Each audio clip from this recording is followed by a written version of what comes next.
संदर्भात एक महत्त्वाची बातमी. योजनेचा हप्ता जमा व्हायला सुरुवात झालेली आहे. लाडक्या बहिणींच्या खात्यामध्ये 1500 रुपये जमा होत आहेत. केवायसी पूर्ण झालेल्या महिलांनाच हप्ता यायला सुरुवात झाली आहे. महिलांच्या खात्यामध्ये पैसे जमा झाल्यामुळे सध्या आनंदाचं वातावरण आहे. तर बघा बहिणींनो, लाडक्या बहिणींसाठी सर्वात महत्त्वाची मोठी खुशखबर आली आहे. लाडक्या बहिणींसाठी सर्वात महत्त्वाची मोठी आनंदाची या ठिकाणी बातमी आली आहे. सर्वात महत्त्वाची मोठी गुड न्यूज आलेली आहे. बघा बहिणींनो, लाडक्या बहिणींना थेट 6000 रुपये मिळणार आहे. म्हणजेच बहिणींनो, टोटल 4 महिन्यांचे रखडलेले हप्ते तुम्हाला एकत्र जमा होणार आहे. सर्वात महत्त्वाची मोठी खुशखबर आहे. आता यामध्ये काही बहिणींना 1500 रुपये जमा होणार आहे, तर काही बहिणींना 3000 रुपये येणार आहे, तर काही बहिणींना 4500 रुपये येणार आहे. आता बहिणींनो, नेमकं तुम्हाला किती रक्कम मिळणार आहे संपूर्ण तुम्हाला माहिती या व्हिडिओमध्ये पाहायला मिळणार आहे. कारण जर तुम्ही बघितलं असेल तर तुम्हाला संपूर्ण माहिती कळून जाणार आहे. काहींना फक्त 1500 येतील, काहींना 3000 येतील, काहींना 4500 येतील आणि काही बहिणींना टोटल 6000 रुपये मिळणार आहे. आता नेमका हा प्रश्न आहे की तुम्हाला किती रक्कम मिळणार आहे. 3000 मिळणार आहे की 1500 मिळणार आहे की 6000 मिळणार आहे, हे समजून घेणं गरजेचं आहे. तर जास्त वेळ घेत नाही, डायरेक्ट मी टॉपिकला सुरुवात करतोय. सर्वांनी व्हिडिओ लाईक करा. ज्यांनी चॅनलला सबस्क्राईब केलं नसेल त्यांनी चॅनलला सबस्क्राईब करून ठेवायचं आहे. तर तुम्ही बघू शकता बहिणींनो, लाडक्या बहिणीसाठी महत्त्वाची बातमी आहे. या महिलांना मिळणार 6000 रुपये.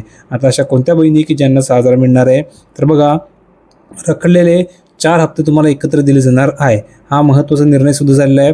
म्हणजेच लाडकी बहीण योजनेच्या लाभार्थ्यांसाठी सरकारने महत्त्वाचा निर्णय हा घेतलेला आहे. आता कसा घेतलेला आहे समजून घ्या. तर लाडकी बहीण योजनेमध्ये KYC दुरुस्त करण्यासाठी मुदतवाढ देण्यात आलेली आहे. आता तुम्ही जर बघितलं तर 30 एप्रिलपर्यंत KYC करू शकतात. बघा बहिणींनो, 31 मार्चपर्यंत मुदत वाढवून दिलेली होती, पण सरकारने पुन्हा एकदा बहिणींना 30 एप्रिलपर्यंत मुदत दिलेली आहे. म्हणजे ज्या ज्या बहिणींची KYC बाकी असेल त्यांनी पटापट KYC करून घ्या. ही शेवटची मुदत असणार आहे. यानंतर मुदतवाढ होणार नाही आहे. म्हणून 30 एप्रिलपर्यंत तुम्हाला KYC करून घ्यायची आहे. ज्यांची बाकी असेल त्यांनी करा. ज्यांची झाली असेल त्यांनी सांगा की सर माझी झालेली आहे, आणि ज्यांची झाली नसेल त्यांनी सांगा की सर माझी झालेली नाही आहे. त्यांची KYC मी फ्रीमध्ये करून देणार आहे. फक्त कमेंट करून तुम्हाला सांगावं लागणार आहे. पुढे बघा काय सांगितलेलं आहे. KYC सोबतच ज्या महिलांचे हप्ते रखडलेले आहेत त्यांना एकत्र पैसे मिळणार आहे. म्हणजेच ज्या ज्या बहिणी आता KYC करून पात्र ठरतील तर अशा बहिणींना टोटल 6000 मिळणार आहे. कसे मिळणार आहे तर त्यांचे जवळजवळ 4 महिन्यांचे हप्ते त्यांना एकत्र मिळणार आहे. कसे मिळणार आहे? जानेवारी, फेब्रुवारी, मार्च, एप्रिल अशी 4 महिन्यांचे हप्ते त्यांना एकत्र पाठवले जाणार आहे. हा महत्त्वाचा निर्णय सरकारने घेतलेला आहे.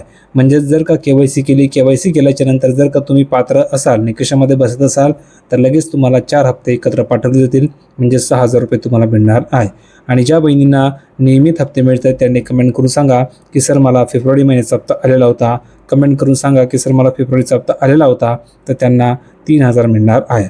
कारण तुम्हाला फेब्रुवारीचे 1500 मिळाले, आता तुमचे मार्च महिन्याचे 1500 रुपये बाकी आहेत आणि एप्रिल महिन्याचे 1500 रुपये बाकी आहेत.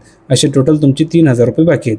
आणि ज्या बहिणींना फेब्रुवारीचा हप्ता आलेला नव्हता तर त्यांना 3 हप्ते मिळतील. म्हणजेच त्या बहिणींना 4500 रुपये मिळणार आहे. ही महत्त्वाची अपडेट तुम्हाला द्यायची आहे. आता बघा बहिणींनो, संपूर्ण तुम्हाला क्लिअर मी सांगितलेलं आहे. कोणत्या बहिणींना किती रक्कम मिळणार आहे सर्व माहिती मी सांगितलेली आहे. अजूनही जर समजलं नसेल तर आपल्या चॅनलला सबस्क्राईब करून ठेवा आणि कमेंटमध्ये लिहून पाठवा की सर मला अजूनही समजलेलं नाही आहे. तुम्हाला मी संपूर्ण माहिती आणखी या ठिकाणी समजून सांगणार आहे. दुसरी गोष्ट, आता तुम्हाला जो हप्ता आहे तो कधी मिळणार आहे हे समजून घ्या. तर बहिणींनो बघा, सरकारतर्फे सर्व ज्या हालचाली आहे त्या ठिकाणी सुरू झालेल्या आहेत. आणि जो हप्ता आहे तो हप्ता तुम्हाला पुढील 5 ते 6 दिवसामध्ये कधी जमा होऊ शकतो. म्हणजेच पुढील 5 दिवसामध्ये हा हप्ता तुमच्या खात्यावर पाठवला जाणार आहे. आणि यासाठी सरकारने पुरेपूर तयारी केलेली आहे. तर तुम्हाला पुढील 5 दिवसामध्ये कधी हा हप्ता जमा होऊ शकतो.